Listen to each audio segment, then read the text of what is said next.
This is the fish species I found. What on earth are you doing? Digging up lily bulbs.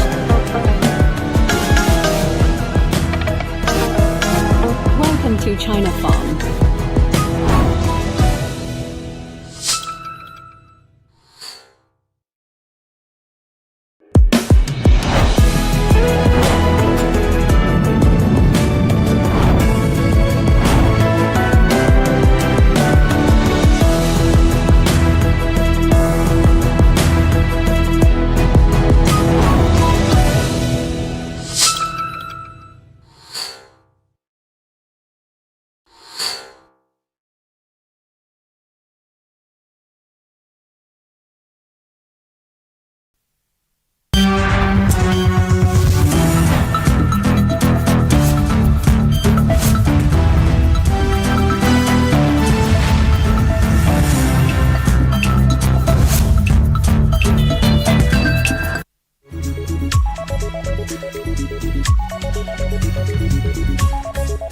A very good afternoon to you on this 28th day of October 2024. I trust you're having yourself a wonderful Monday afternoon, this last Monday of the month of October. I am George Maringa. Let's take a look at what is making headlines across the country and beyond.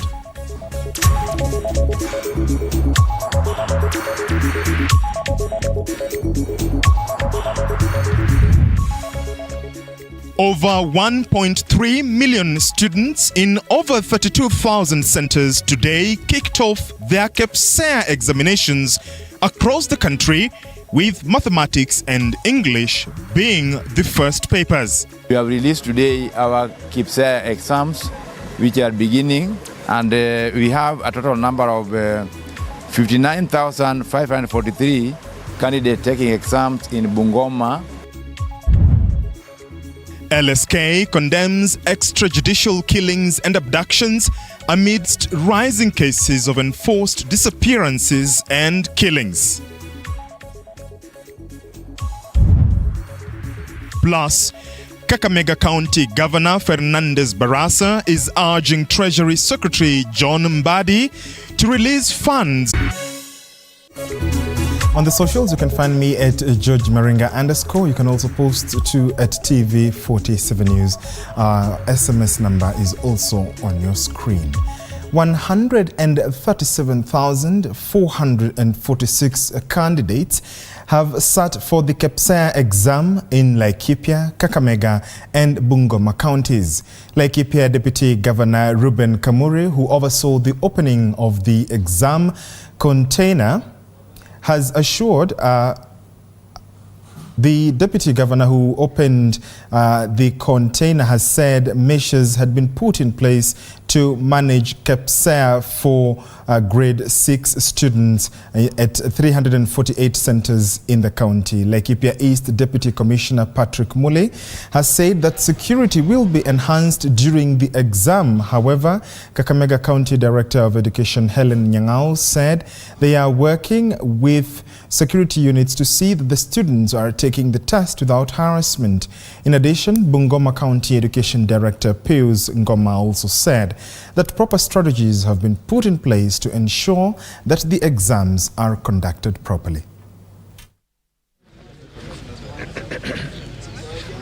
Today was day one of KPSEA examination, starting day one, and I was so privileged and also happy to be involved with the whole team that was overseeing the whole exercise, the sub-county directors, the quality assurance directors, and the chairman, all of them, the team, and also the security team. Day one has been a very good day and success, and we wish all the candidates from Laikipia East and the whole county, Laikipia County, as they start the exams, and also Kenyan at large.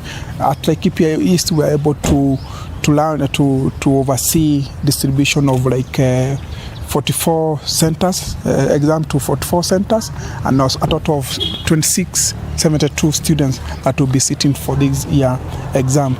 Wishing them all the best, happy success. Security imepangwa kwa KPSEA ni security wale ambao wana escort mitihani ndio wanaenda na mitihani.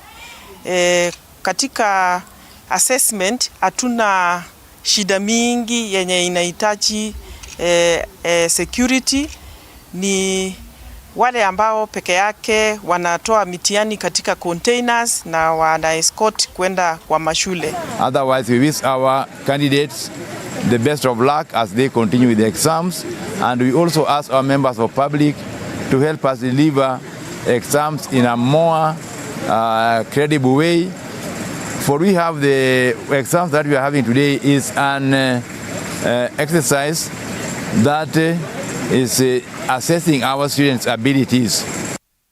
All the best to the candidates. Law Society of Kenya President Faith Odhiambo has strongly condemned the increased cases of kidnapping and extrajudicial killings in the country. Speaking to journalists here in Nairobi, Odhiambo called on the country's security officers to protect all Kenyans and be careful in the use of force and in the manner they carry out their arrests. Let's have a listen. Seth Nyakio Njeri found dead in a house in Biafra area in Thika, Kiambu. The 24-year-old Christine Nyakio found murdered in a swamp in Ngong after disappearing from her home. Waris Dahab Daud, her daughter and niece, whose mutilated bodies were discovered at Machakos Park and Bahati areas after they had gone missing from Eastleigh, Nairobi. And we also hear today about the Catholic nun who has also been found dead and dumped in a borehole.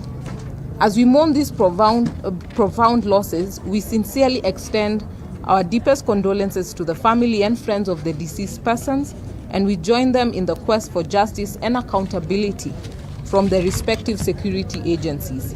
Article 26 of the Constitution of Kenya guarantees the right to life to every person and further emphasizes the right to life shall not be deprived to the extent authorized by the Constitution only to the extent as authorized by the Constitution or other written law. We note that the recent happenings are an absolute and blatant violation of human rights and the rule of law, and the lost lives have not been accounted for in any appropriate way by the government of the day. We call upon the Director of Public Prosecutions to immediately invoke his powers as donated by Article 157(4) of the Constitution of Kenya and direct the Inspector General of Police to urgently conduct investigations and prosecute the perpetrators of these extrajudicial killings and involuntary deaths, that they be held to account.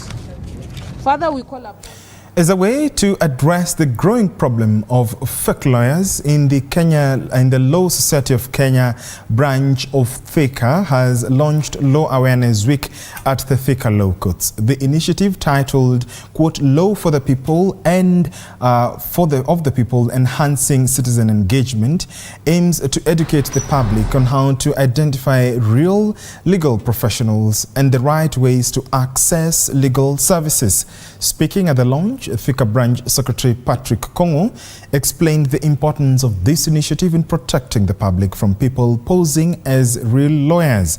The event, which will last for 5 days, will also be held at other court facilities in Ruiru, Gatundu and Kamwangi. The other thing that we seek to achieve is also a way of dealing with masqueraders, because you find that it's a menace that is actually, giving us a lot of headache as a society, and also giving headaches to our members of the public. So now you'll find what these masqueraders do.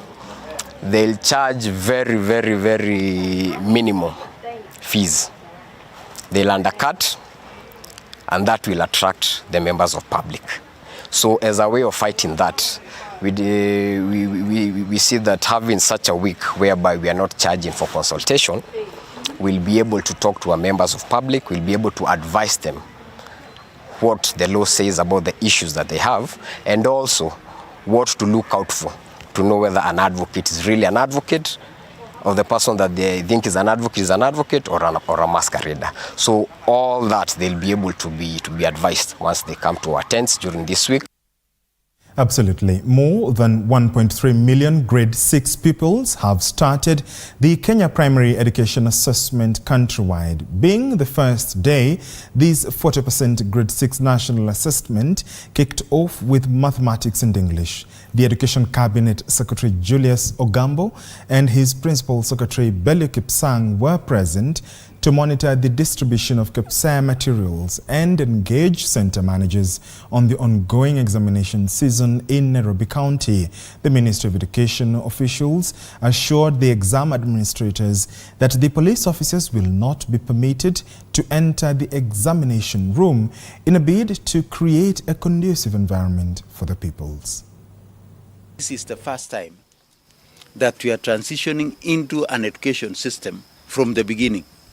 We started with PP1, we went to primary, we are now going to the final cycle of junior school before we go to senior school. This is the first time that we are taking our kids from the beginning, because competence-based education is an age appropriate. So there is no way you would have picked children midway. It was very important for us to begin from the beginning and move on with the children. So of the examinations is already secured by them coming in through the escorting the exams to the centers and remaining in the center but not in the classroom, so that the children are not having any exam anxiety. So that was the reason why we reduced it, just to ensure that the environment under which the examination is being done is conducive, completely conducive and calm. A section of leaders from Kenya Kwanza in Nandi County, alongside presidential political advisor Karisa Nzai, have strongly opposed the motion to extend the term limit of elected leaders in the country. Speaking at the ACK Church in Kapsabet, Nandi County, the politicians feel term limit extensions is not a priority considering the myriad challenges facing Kenyans right now, adding that Kenyans have the constitutional authority to accept or reject the proposal, further stating that it was not part of the Kenya Kwanza agenda. Hatukuamua kama Kenya Kwanza sisi ndio nini tunataka. Masuala ya tamu ya rais yako katika mikono ya Wakenya. Sisi tunaishi katika nchi ambayo iko na katiba. Na katiba ya nchi ya Kenya kwa sasa imesema ni tambidi. Lakini wananchi, mtu anaruhusiwa na maoni. Maoni yametolewa, yameenda tena kwa wananchi. Wananchi ndio watakaoamua. Because hiyo haitengenezewi rais ambaye yuko, inatengenezewa hata rais mwingine na mwingine atakayekuja. Wananchi wakikubali kwamba wanataka tamu iwe extended, well, wananchi wakisema wakikataa, well, sisi tulijipanga na miaka yetu. Tujumuike, tujadiliane na yale ambayo tutaona kwamba yatatufaa kama Wakenya ndio tutapigia debe. Na ikiwa kwa maoni yetu kama wananchi wa Kenya, ikiwa ni ngumu ama ikiwa ni jambo ambalo labda hatujakuwa tayari, tujue kwamba tuko katika constitutional moment kama taifa. Kwa sababu tumekuwa na hii katiba kwa miaka 14 sasa, na inaonekana kwamba kuna mambo vipengele ambavyo lazima tuyaangazie tena, tuone kama bado yanatufaa ama yanastahili kubadilishwa. Tukishaungana kama Wakenya kuwa kitu kimoja, yale mambo mnasikia, yale maoni yanatolewa kama kuongeza term limit, hiyo haitakuwa ni shida, kwa sababu wananchi watakuwa moja, nchi ni moja na watazungumza moja. Kwa hivyo mimi nitasema ya kwamba mnajua ya kwamba tuko na public participation. Sidhani ya kwamba kuna jambo litafanyika kule tu bungeni ama rais ataamuka leo na aseme kitu, kwa sababu yeye anajua ya kwamba mzingi yake ni watu wa Kenya. Kwa hivyo yeye pia kama ako na maoni atagawa, atashare na Wakenya. Away from that, Kakamega County Governor Fernandez Barasa is urging Treasury Cabinet Secretary John Mbadi to swiftly release funds to counties as numerous county projects are stalled due to a lack of finances. According to the governor, approximately 60 billion Kenya shillings is needed to implement various development initiatives, including road construction. Meanwhile, Likuyani MP Innocent Mugabe is also appealing to the national government to distribute funds through the constituency development funds to reach more citizens. Nachukua fursa hii kuambia waziri wetu wa fedha serikali kuu CPA John Mbadi kuhakikisha kwamba pesa ambazo kaunti zinadai ni shilingi bilioni 60, pesa za mwezi wa Septemba na mwezi wa Oktoba. Tunahitaji hizo pesa ili kufanikisha maendeleo. Na pia nachukua fursa hii kuwatambua senators wetu wote. Hivi sasa tuko na stalemate ya mambo ya mgao wa pesa, Division of Revenue Allocation Bill ya 2024, ambayo hivi sasa tunaelekea mediation, na senators wetu ambao tunawaunga mkono wameshikilia kwamba the deserved amount ya counties is 400 billion, na pia wamepinga vikali kupunguzwa pesa za barabara ambazo ziko katika conditional grants, na pia pesa ambazo zitafanikisha ujenzi wa industrial parks. Ukienda sehemu zingine, enda kule Kikuyu, walikuwa wameka kwa budget 1.2 billion one constituency ya mabarabara. Ukija hapa Likuyani, zero. Ukienda Lugari, zero. Hatuwezi endelea hivyo kama nchi, na ni wakati kama viongozi na pia wananchi tuamue kwa kauli moja kwamba mgao wa serikali kuu lazima ifike katika kila kona ya nchi hii. Na njia moja ya kufanya hivyo, na njia kipekee, ni kuhakikisha kwamba kama tunaweka pesa za maji, kila constituency inapata nini? Pesa za maji. Kama kuna pesa za stima, kila constituency inafanya nini? Inapata pesa za stima.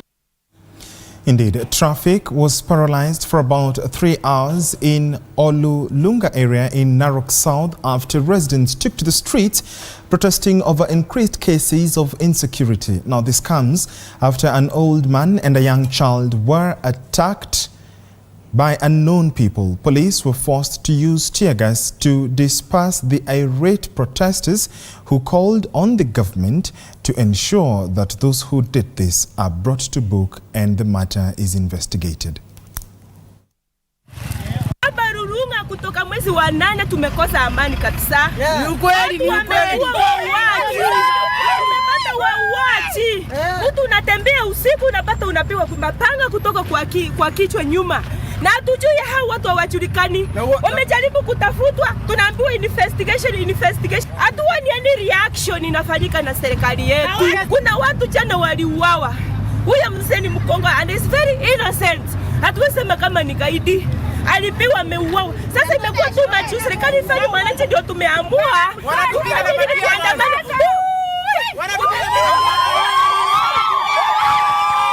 Mimi ni mwana bodaboda hapa Lulunga. Nimekaa Lulunga for 20 years. But kasi ya ukataji watu imeanza mwezi wa 8. Na hiyo kasi ya wanasema tu maskari wanasema tunafanya uchunguzi. Hatujaipata hiyo watu wameshikwa. Hakuna kupigwa, msikimbie. So madam, Friday last week watu 3 walikatwa. Jana mmoja leo kuamkia leo mmoja aliuliwa na mwingine na mtoto amekatakatwa. So kwa maoni yangu mimi nilikuwa nataka mambo mawili. Sababu hatujui kama ni Illuminati, sababu hachukui chochote. Nilikuwa nataka maandamano ya security. Nataka maandamano ya kwenda kwa makanisa, hata nyinyi makanisa, mabishop, mapastors, mumefeli amuombi. Huo mtoto ni kitu mbaya sana. Lakini pati hiyo biashara alifanya ni mbaya sana. Nisikie uchungu sana hata mimi mzazi. Asante. The government of Kenya and the World Food Programme WFP are hosting the second ministerial meeting of the task force of the School Meals Coalition tomorrow here in Nairobi. The significance of climate-smart meals has been shown to extend beyond nutrition and health, directly impacting school attendance, as well as especially for girls who are often pulled out of school to help with household chores when food is scarce. However, climate-smart school meal programs are not only nutritious but also sustainable by implementing regenerative agriculture practices and focusing on whole grains. The program supports local farmers to grow sustainable crops resilient to climate change. Steiner. I'm Senior Vice President of the Rockefeller Foundation, and I'm here attending the ministerial meeting on school meals that's being hosted by the government of Kenya. As many people know, school meals are such an incredibly important service for children. Right now, across the world, school meals are being seen as critical to deal with a lot of issues, not just the fact that there's climate change, which requires better social safety nets, but also to improve the overall nutrition of children. One of the great examples, we recently visited the Antis River School here in Kenya, where very nutritious meals that are balanced, that have high iron beans, fortified whole grains, are having such an impact both on the learning outcomes of the children, but also increasing attendance, lowering dropout rates. The other things that school meals can do is they can be a really important economic development driver. For every dollar spent in school meals, it creates $9 worth of economic value. And for many children, the school meal is actually the most nutritious, and for some, the only meal they eat during the day. Agricultural industry leaders have emphasized the urgent need for farmers to adopt sustainable energy practices to mitigate post-harvest losses that continue to plague the agricultural sector. Speaking during the 8th Global Solar Off-Grid Forum at the Kenya International Convention Center, Kathrik Govindarajan, the Vice President of International Business, has highlighted the critical role of reliable off-grid cold storage systems in enhancing food security and improving farmers' incomes. Energy experts attending the expo have stressed that embracing sustainable energy practices not only addresses the immediate issue of post-harvest losses, but also contributes to broader environmental goals. Not spoil. Otherwise, if you produce a lot of food and it goes bad, what's the point? Once again, you're short of food. So you increase yield using solar pumps, and you increase preservation using solar cold rooms, which overall increase the amount of food present in the country, ensuring not just food security. This extra food ensures you can export, leading to more earnings. Reformed alcoholics and drug addicts in Kirinyaga are receiving dairy goats, beehives and other farm inputs through a program by Seed of Hope Family Church aimed at empowering them and preventing relapse. The initiative provides for various farm animals and traditional vegetables to keep beneficiaries engaged, fostering reintegration and self-reliance. Bishop John Mwangi says the program addresses unemployment and idleness, key factors driving youth towards substance abuse. Idea ya kanisa Seed of Hope ilitoka kwa sababu in Seed of Hope tuna mahali tunaita Seed of Hope Rehabilitation Center. Seed of Hope Rehabilitation Center ni mahali tunafanya rehabilitation ya vijana ambao wamekunywa pombe sana, wamevuta bangi, wamekosa na tabia ya kukaa na wale wengine. Wakiwa Seed of Hope Rehabilitation Center wanafundishwa mambo mingi sana. Kama hili umeona ya kulisha nyuki, mbuzi, kuku na sungura. Again, tumegundua kwamba wakiwa Seed of Hope kuna breakups ya families. Watu wamekosa familia nyingi zina mashinda nyingi sana, na ndio tunaleta idea ya hospitali. Mimi nilikuwa nimekuja huku hivi kurekebika, na nilikuwa mtumizi wa uraibu, na katika uraibu sikuwa najihusisha kwa jambo lolote la muhimu, lakini kwa sasa kwa kupokea hii mbegu ya tumaini, naona kwamba nitaweza kujiinua kiuchumi. Napokea mbuzi na nakadiria kwamba huyo mbuzi baada ya mwaka atakuwa amepata mwana, na huyo mwana ningependa kumleta tena bado kwa kanisa awe mbegu ya tumaini na iweze kuinua waumini wengine.